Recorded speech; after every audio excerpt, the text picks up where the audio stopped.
It was always August when I spent a week with Grandma. I could hardly see her town. She was so big and the town was so small. She was old too, old as the hills, and she was tough as an old boot. Or so I thought. Now I'm older than Grandma was then. But as the time gets past me, I seem to remember more and more about the last house in town where Grandma lived. Are all my memories true? Every word. And growing truer with the years. A Long Way from Chicago by Richard Peck. You wouldn't think I'd have to leave Chicago to see a dead body. I was growing up there in the days of Al Capone. But I'd grown to the age of 9 and I'd yet to see a stiff.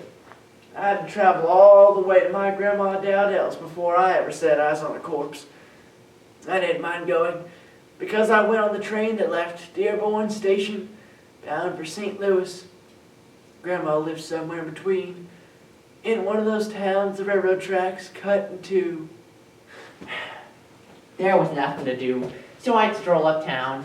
The bank, the insurance agency, Moore's store, and the coffee pot cafe. A slow place. But that was before they buried Shotgun Cheatham. He might have made it unnoticed all the way to the grave, except for his name.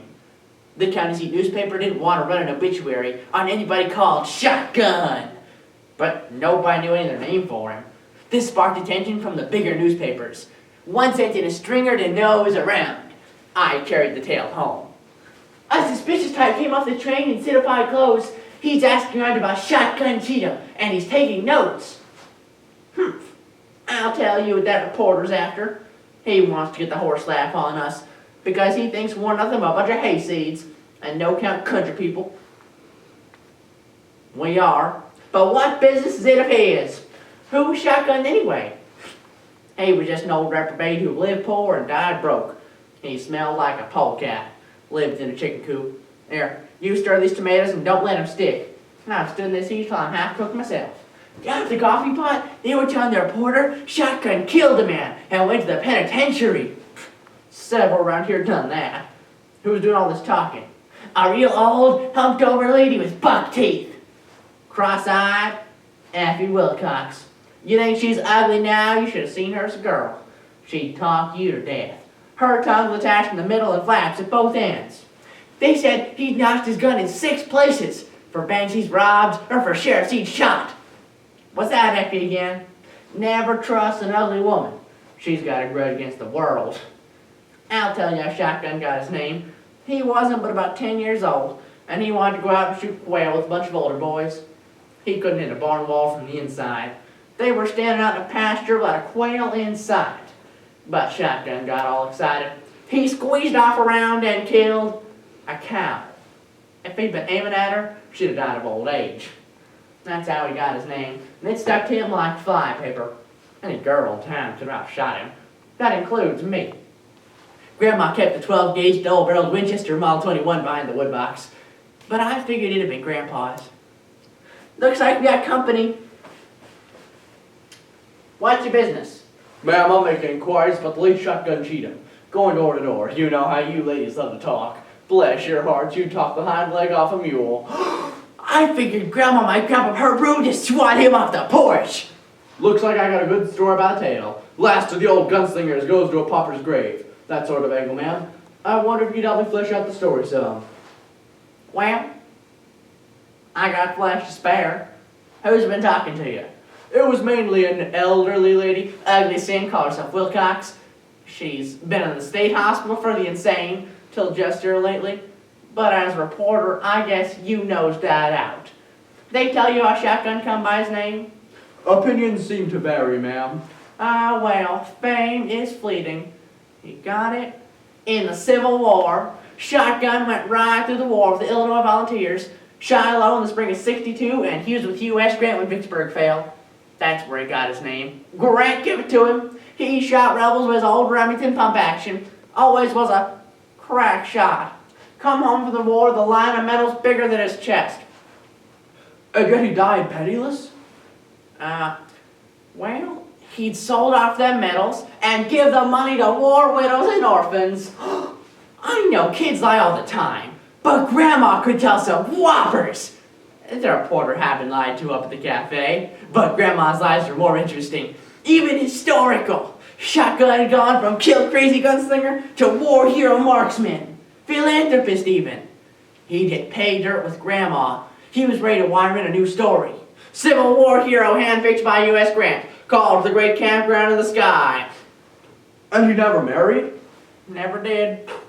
He broke Effie Wilcox's heart. She's bitter still, as you see. And now he goes to a pauper's grave with none to mark his passing.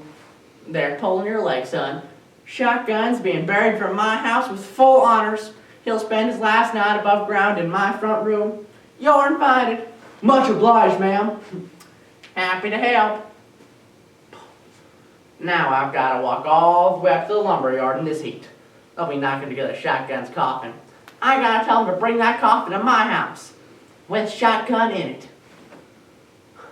What little I know about grown-ups doesn't seem to cover Grandma.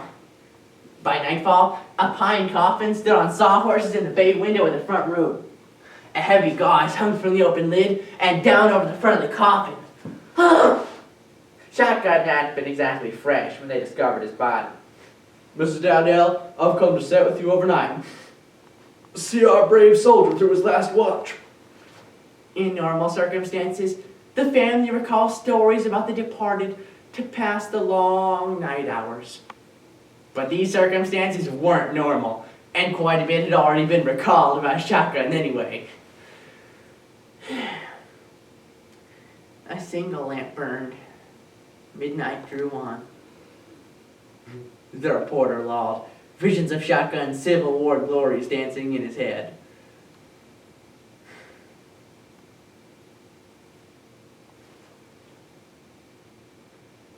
The quietest sound you ever heard. Somewhere between a rustle and a whisper.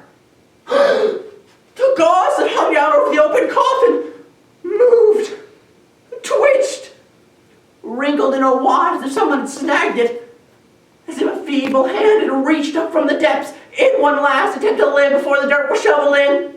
Bang! Wow, Shotgun, you've had your time, boy. You don't get no more. Rest in peace, you all. Bang! The dead is walking, and Mrs. Dowdell's gunning for me! His straight route to the door was in Grandma's line of fire. He went out a side window head first. Which he feared more, the living dead or Grandma's aim? He didn't tarry to tell. I naturally thought Grandma had killed me.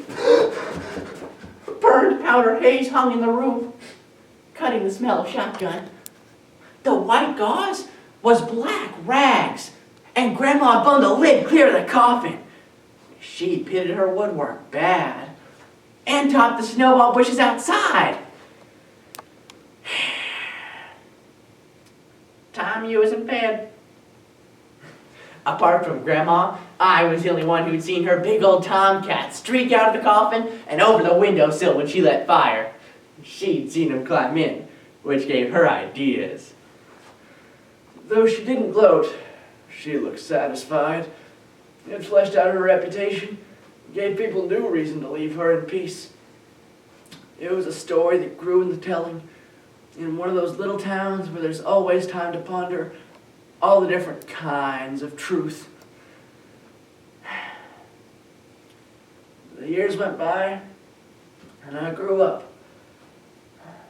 Slower than I wanted to, faster than I realized. Another war came, and I wanted to get in it. I joined up at Fort Sheridan. Before flight school, I had to do basic training down at Camp Leonard Wood. On the night we were shipping out from Dearborn Station, it occurred to me that the troop train would pass through Grandma's town sometime in the night. I sent her a telegram. She never did have a phone. I told her the train would go through town, though it wouldn't stop. I sat through the long night, propped at the window. Grandma's town. Sound asleep in the hour before dawn. We slowed past the depot, and now we were coming to Grandma's, the last house in town. It was lit up like a jack-o'-lantern. Every window blazed, though she always turned out the light when she left her room. We were rolling past, and there was Grandma herself. She stood at her door large as life, larger, framed against the light. She was there watching through the night for the train to pass through. She couldn't know what car I was in, but her hand was up and she was waving big at all the cars, hoping I'd see. And I waved back.